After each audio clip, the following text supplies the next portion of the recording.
भक्तवृंद। हरे कृष्ण कृष्ण कृष्ण हरे हरे, हरे राम राम राम हरे हरे। मैं सर्वप्रथम अपनी गुरुपाद पद्म परम आराध्यतम नित्य लीला प्रविष्टम विष्णुपाद अष्टतर शतशी श्रीमद्भक्ति वेदांत नारायण गोस्वामी महाराज जी के चरण कमल में अनंत अनंत कोटि दंडवत तथा राधा विनोद भाई चरण अनंत कोटि दंडवत। हम लोग गिरिराज गोवर्धन परिक्रमा में मानसी गंगा का दर्शन करके अब हम कहाँ जा रहे हैं? मुखारविंद का दर्शन किया और मुखारविंद का दर्शन करके इंद्रध्वज देवी, यह गोवर्धन की पूर्व दिशा में अवस्थित है। यहीं पर पहले इंद्र की पूजा होती थी। यहाँ पे पहले इंद्र की पूजा होती थी। श्री कृष्ण ने उस पूजा का स्वरूप बदल करके गिरिराज पूजन करने लगे, करवाया। सभी ब्रजवासी पहले इंद्र की पूजा करते थे। भगवान ने कहा इंद्र तो एक साधारण देवता है, इंद्र की पूजा करने से कुछ नहीं होगा। और इंद्र चंद्र वरुण ये सब के सब भगवान विष्णु के आदेश से पालन पोषण करते हैं जगत के जीवों का। कोई बारिश करता है, कोई हवा देता है, कोई अग्नि देता है। तो ये किसके कृपा से? भगवान के कृपा से, कृष्ण की कृपा से। तो इसलिए, और वास्तविक में शिला स्वरूप विष्णु कौन है? बोलते ये गिरिराज जी है। गिरिराज जी है जो है ये विष्णु स्वरूप शिला है, विष्णु शिला है गिरिराज जी। तो इसलिए हमको इंद्र की पूजा बन करके विष्णु शिला श्री गिरिराज जी का पूजा करना चाहिए। हाँ, देवी देवता का पूजा नहीं करना चाहिए। हाँ, देवी देवता का पूजा करने से क्या होगा? श्रद्धा बढ़ जाएगा। प्रतिष्ठित देवियों की दर्शन कर सकते हैं, पर उसमें भी कंडीशन है दर्शन करने का।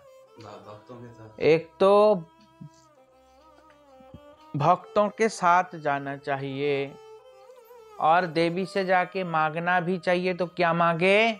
सामने बैठो। क्या मांगे? कि हमको भगवान की भक्ति दीजिए, ये मांगना चाहिए। करवा चौथ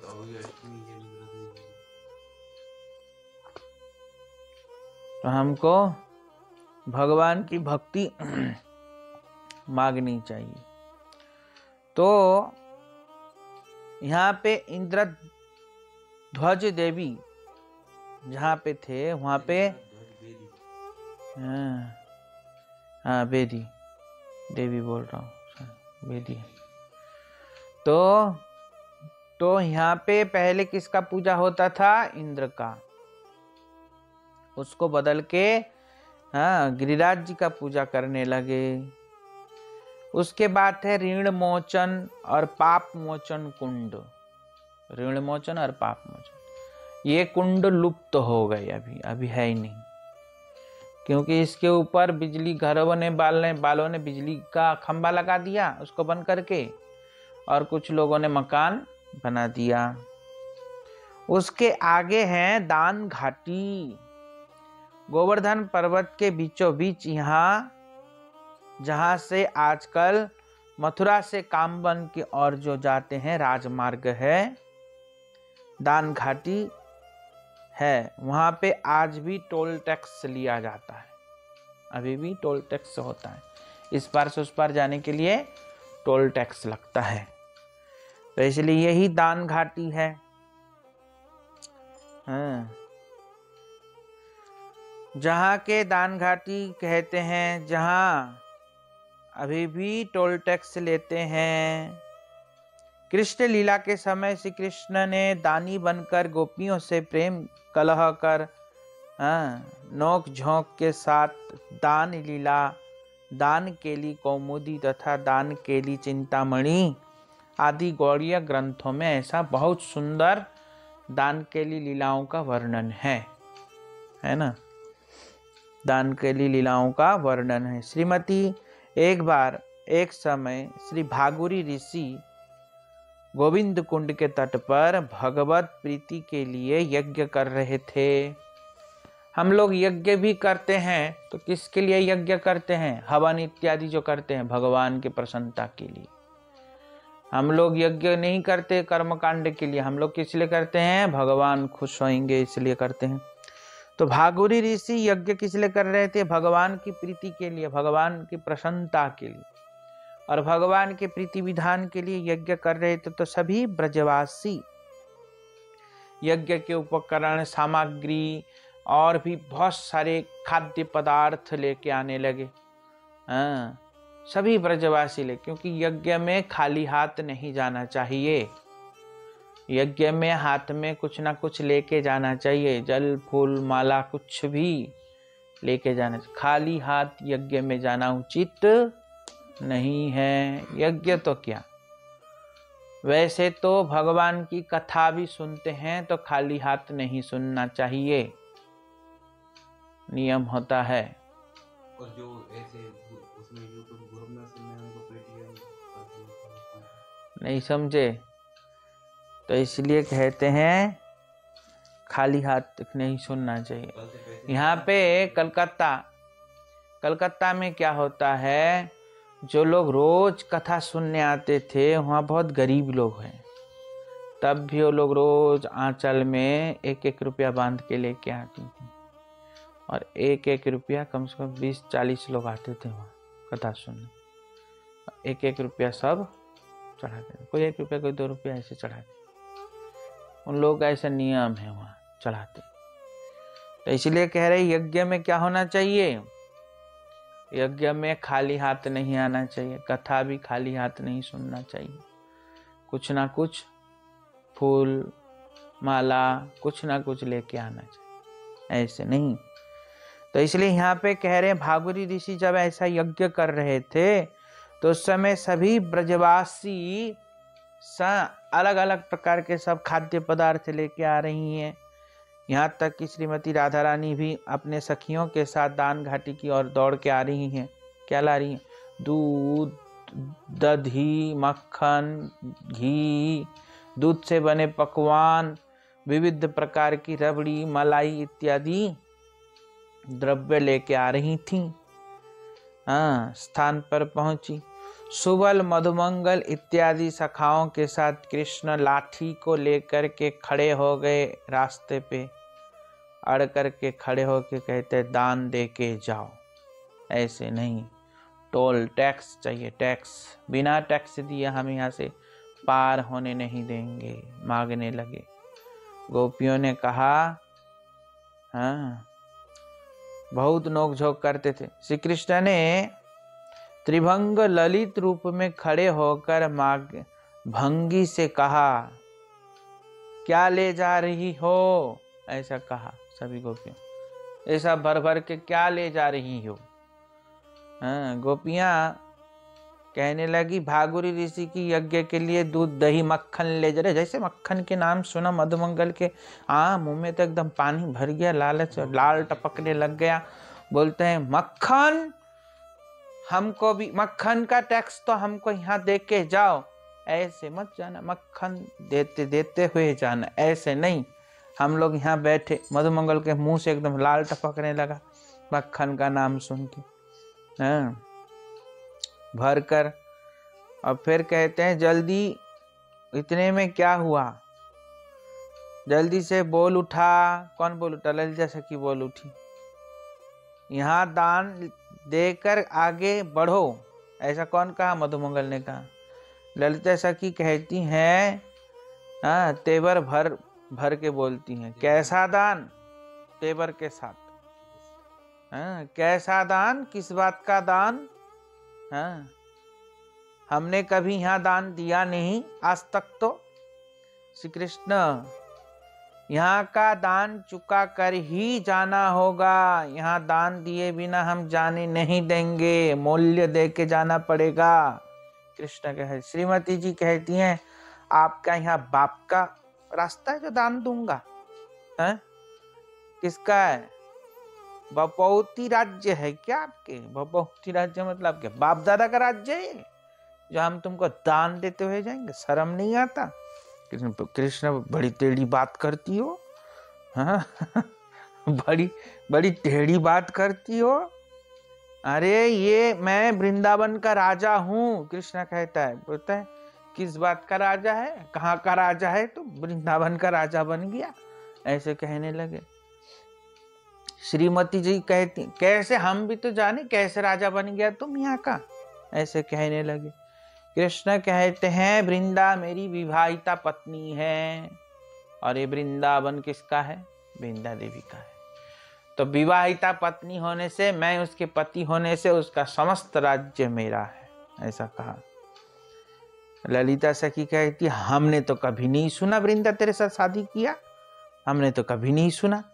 ले अभी वृंदा यहीं है, पूछ ही लेती हूँ वृंदा से, क्यों वृंदा तुम इससे शादी किया? बोलते इस लंपट काले से कौन शादी करेगा? हम इस काले लंपट से शादी तो क्या, इसके तरफ हम देखते भी नहीं है। इतना काला इंसान, ऐसे इतना काला इंसान, हम शादी वादी नहीं किया। और इतना काला लंपट है कि देखो किसी को, इसको तो कोई शादी करेगा नहीं, तो इसलिए किसी को भी देख के कहता ये हमारा पत्नी, ये हमारा पत्नी, ऐसा कहता रहता।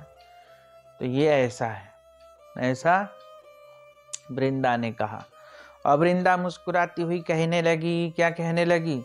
ये समस्त वृंदावन मैंने श्रीमती राधा रानी के चरणों में समर्पित कर दिया, इसलिए असल में राजा राज रानी कौन? राधा रानी, ये कृष्ण नहीं है, ऐसा कहा। हाँ, कह रहे ये झूठा लंपट है बिल्कुल। कौन कहा? वृंदा देवी कहा। हाँ, झूठे लंपट से मेरा कोई संपर्क नहीं है भाई, इनसे सावधान रहो, ऐसा कहा वृंदा देवी। तो इसी प्रकार तब कृष्ण सर झुका के कहते बताओ मुंह पे ही बेइज्जती कर दिया हमारा। कृष्ण सर झुका के ऐसे कहने लगा और फिर उसके बाद मुंह उठा के कहता कोई बात नहीं, फिर भी हम नहीं जाने देंगे यहाँ से, ऐसा कहा। फिर भी हम जाने नहीं देंगे, देना पड़ेगा। अंत में कृष्ण क्या दान लिया गोपियों से? हाँ, गोपियां कहती क्या चाहिए? कह रहे हमको एक आना चाहिए। क्या चाहिए? एक आना। एक आना का मतलब क्या है जानती हैं? हाँ, एक आना। एक आना मतलब हमको केवल तुम्हारा एक आना। एक आना, एक मन। क्या? एक मन। एक आना का मतलब क्या है? एक मन। हमको एक मन चाहिए, बहुमन नहीं। तुम हमको अपना मन समर्पण करो। और संसार में भी एक मन है और हमारे प्रति भी एक मन है, ये मन नहीं चलेगा। कौन सा मन चलेगा? एक मन। जो कृष्ण को एक मन से प्रेम करेगा, कृष्ण उसको प्रेम करेंगे, अन्यथा नहीं करेंगे कृष्ण प्रेम। इसलिए कृष्ण को प्रेम करने के लिए क्या करना पड़ेगा? एक आना, एक मन। एक आना, दो आना नहीं, तीन आना नहीं, एक आना। एक ही आना चाहिए। एक आना मतलब अकेला ही आना। क्या? अकेला ही आना, दुकेला नहीं। मतलब दो मन नहीं, एक मन को लेके ही आना मेरे पास। कौन से मन? एक मन।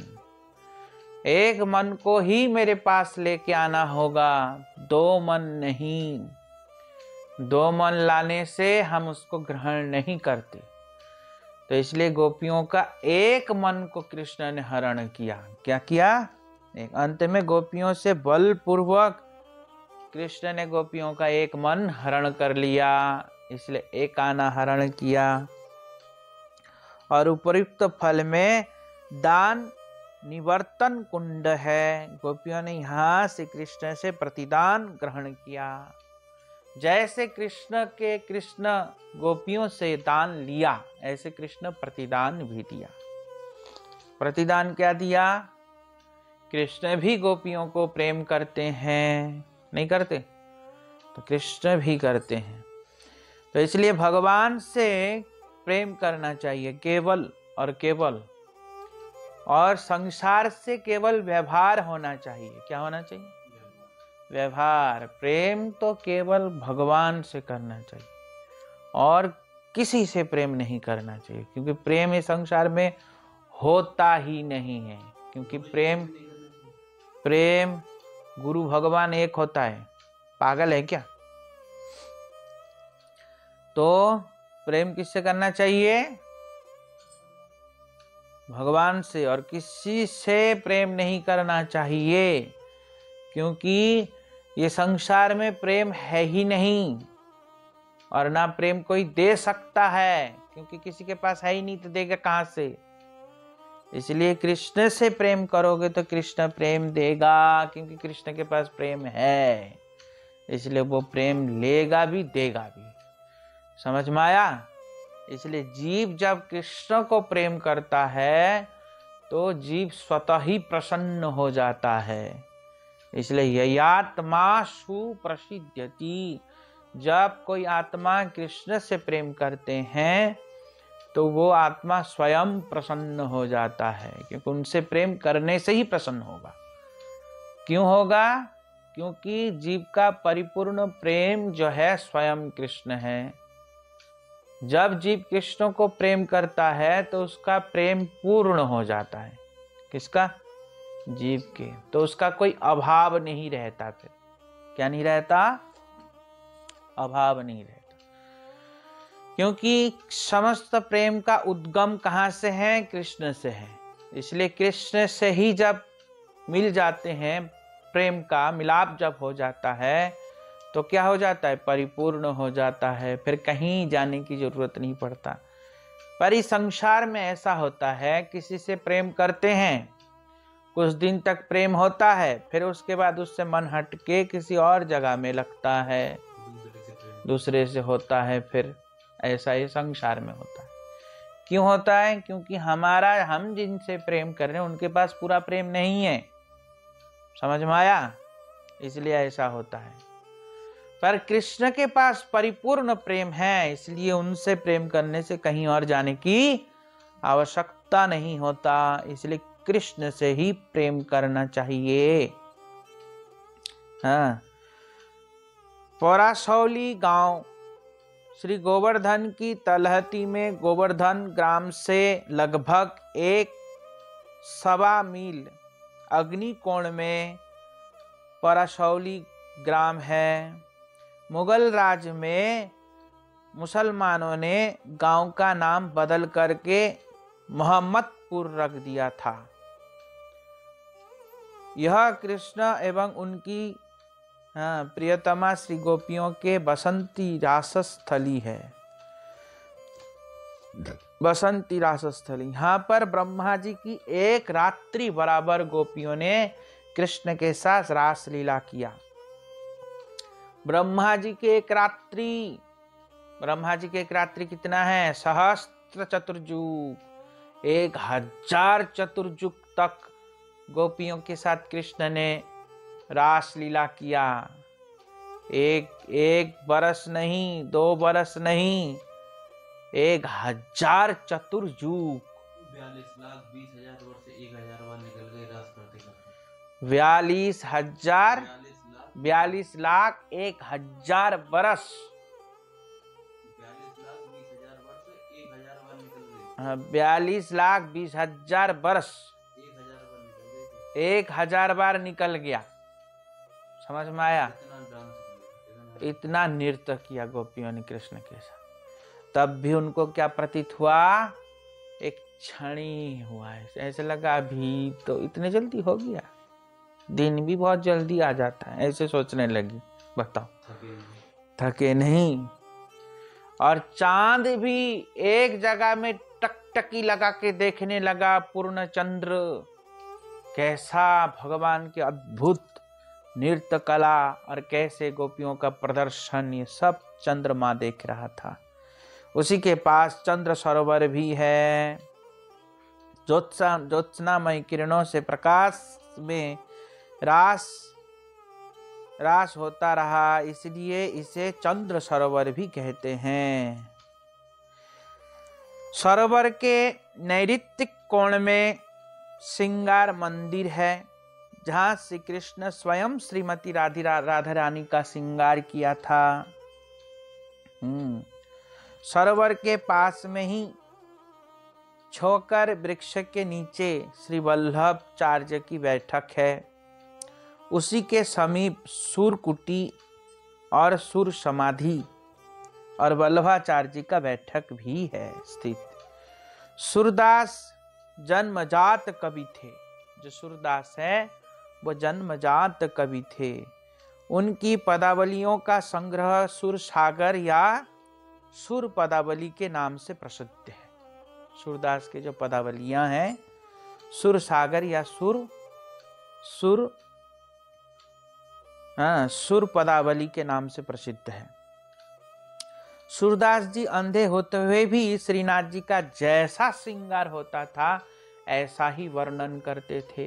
सूरदास जी अंधे थे, बिल्कुल कुछ नहीं दिखाई देता था, पर भगवान श्रीनाथ जी का जब श्रृंगार करते थे पुजारी, उनका श्रृंगार देख के बिल्कुल ऐसा पद गाते थे, ओहो कितना सुंदर मोरपंख, कितना सुंदर पीले वस्त्र धारण किए भगवान इतना सुंदर लग रहे हैं, मनहारी छवि है, ऐसे ऐसे बोल के पद गाते थे रोज।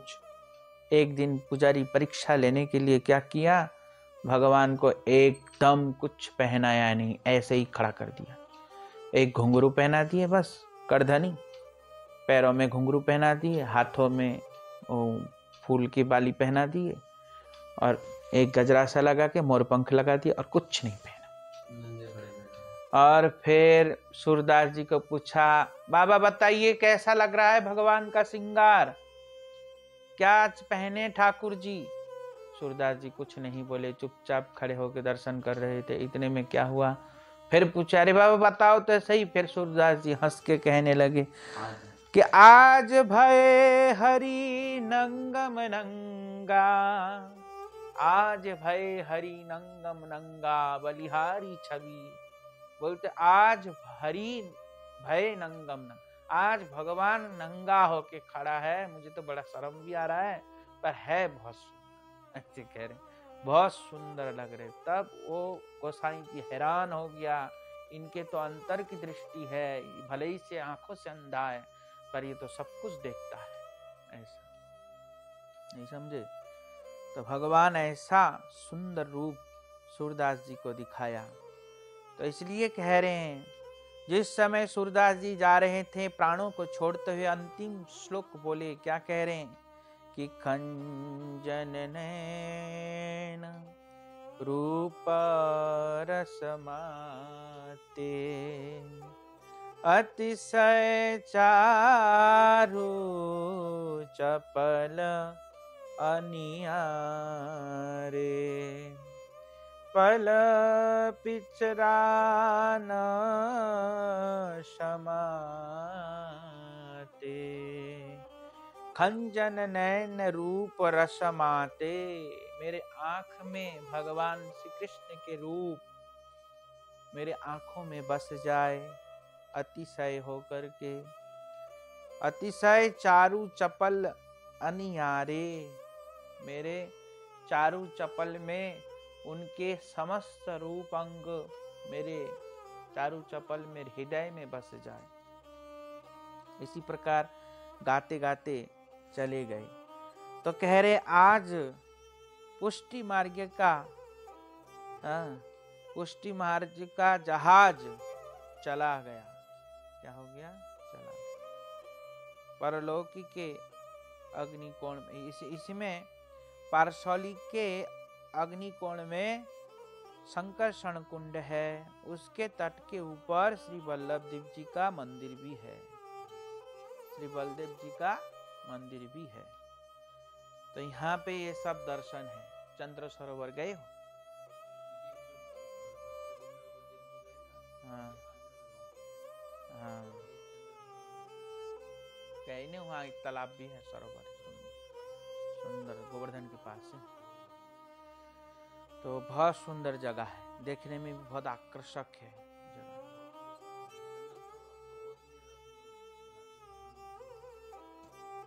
तो पैंठा ग्राम परसौली से 2 मील दक्षिण में यह ग्राम है। बसंती रास के समय जब श्री कृष्ण रासस्थली से अंतर ध्यान हो गए थे तो सभी गोपियां कृष्ण को ढूंढती हुई आ रही थी और कृष्ण पैंठा ग्राम में क्या किया, 4 हाथ लेकर के खड़े हुए हैं ऐसे नारायण बन के। गोपियां आई, प्रणाम करके चली, नहीं समझे, गोपियां के प्रणाम करके चली गई। इतने में श्रीमती राधा रानी आई, रोती हुई विरहा में कृष्ण में आई जब, तो राधा रानी को देख करके कृष्ण का 2 हाथ क्या हो गया, पैंठ गए, मतलब घुस गए। पैंठ गए मतलब घुस गए।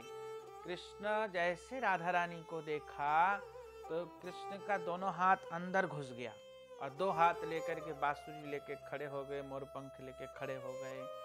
क्योंकि राधा रानी को देख के कृष्ण रह नहीं पाए भगवत रूप में। कृष्ण क्या हो गया, प्रेम रूप में प्रकट हो गए। तो इसलिए कह रहे, अगर कोई कृष्ण से प्रेम करना चाहेगा तो किसकी सहायता से, श्रीमती राधा रानी की सहायता से कृष्ण को प्रेम कर सकते हैं। नहीं तो कृष्ण को हम प्रेम नहीं कर सकते हैं, ना कृष्ण को पा सकते हैं। गोपियां आई, कृष्ण वहीं खड़े थे पर मिले नहीं मिले, पर राधा रानी आई तो कृष्ण प्रकट हो गए। तो कहने की तात्पर्य क्या है, बिना राधा प्रसादेन, बिना राधा रानी की कृपा से कृष्ण की प्राप्ति संभव नहीं है। तो कृष्ण राधा रानी का जो दासी हो जाता है, कृष्ण उसके भी दास बनने के लिए तैयार हो जाता है। कृष्ण कहते हैं, ये मैं इसका भी दास हूं। समझ में आया? कृष्ण इतना श्रीमती राधा रानी को मानते हैं। तो उस समय चतुर्भुज लेके घुस गए, पैंठ गए। पैंठ गए मतलब उनके दोनों हाथ अंदर घुस गए, धस गए, इसलिए उनका नाम पैंठा गांव हो गया। क्या नाम हो गया? पैंठा गांव। हाँ, श्रीमती जी क्योंकि जब रासस्थली में राधा रानी मान कर गई थी तो कृष्ण, जब राधा रानी थे नहीं तो कृष्ण व्याकुल होके, कृष्ण भी अंतर ध्यान हो गया, राधा रानी को ढूंढते ढूंढते आ गए। तो तब जब श्रीमती जी को देखा, कृष्ण देख के आनंदित होकर के कहने लगे, किशोरी तुम कैसे मुझे छोड़ के चली गई, तुम्हारे लिए ही तो रास है, तुम्हारे लिए ही तो सब कुछ है, तुम रहोगी नहीं तो रास कैसे संभव है। ऐसे कहने, आगे से तुम कभी भी ऐसा मुझे छोड़ के नहीं जाना। ऐसा कौन कह रहे हैं? कृष्ण कह रहे हैं। इसलिए राधा रानी का वैशिष्ट ज्यादा दिखाया है, राधा रानी का वैशिष्ट ज्यादा दिखाया। तो आज यहीं तक कथा रहने देते हैं, बाकी की कथा हम कल श्रवण करेंगे। वांछा कल्पतरुभ्यश्च कृपा सिंधु वैष्णवेभ्यो नमः।